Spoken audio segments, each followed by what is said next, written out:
The Void Rains Upon Her Heart is a bullet hell, boss battling shoot 'em up with some dark themes and interesting game mechanics.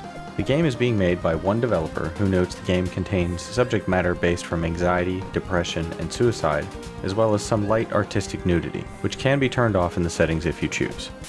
The game has a cool retro game sound with darker tones in the music, which I rather enjoyed.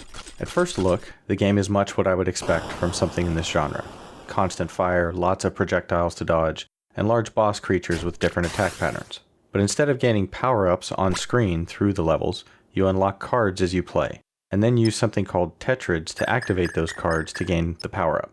The story parts of the game are both dark and yet in some ways hopeful, and it takes a kind of Care Bear stance at defeating the monsters in the darkness that close in on the main character. Flying a heart-shaped ship with a small circle at its center, your job is to defeat each of the nightmarish creatures you encounter by shooting them with your heart-shaped ammo, while at the same time not allowing that center circle to be hit by any projectile.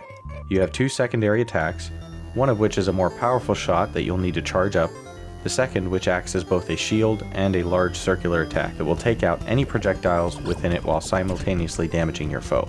One thing I'm used to with this type of game is having to fly through entire levels to defeat hordes of enemies before finally reaching a boss. But Void Rains does away with all that and throws you straight at the boss the moment you start. And I quite like that. Activating power-ups from the cards you earn can only be done by exiting the current playthrough and going back to the Gifts section in the main menu.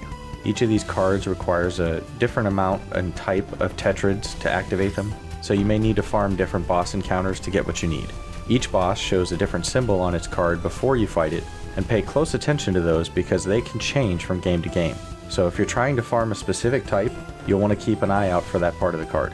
Once you've unlocked a card and have enough of the proper tetrads, you can then activate it and gain that power up to be used during gameplay.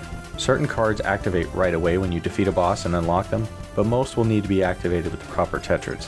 The game kind of lulls you into believing it's rather easy in the beginning, and then at times, if you're not being careful, it'll catch you off guard. I found it fun and enjoyable to play, and so far I've liked how the difficulty has progressed as you play. I expect die-hard fans of the genre might find it a little too easy starting out, but from some of the videos I've seen in later levels, the difficulty can jump up quite a bit. As it's in early access, you'll currently only have access to 2 different characters or ships to fly, and 14 boss monsters to combat against. But the developer plans to more than double that and the other content in the game by final release. The developer is also looking for feedback on Steam, so if you play this and have suggestions, be sure to post them there. The game releases on February 14th in early access on Steam for $7.99 US, and there will be a 15% discount during the week that it launches. For this and more game reviews and previews, and our weekly podcast, be sure to check out our website at bamsters.com.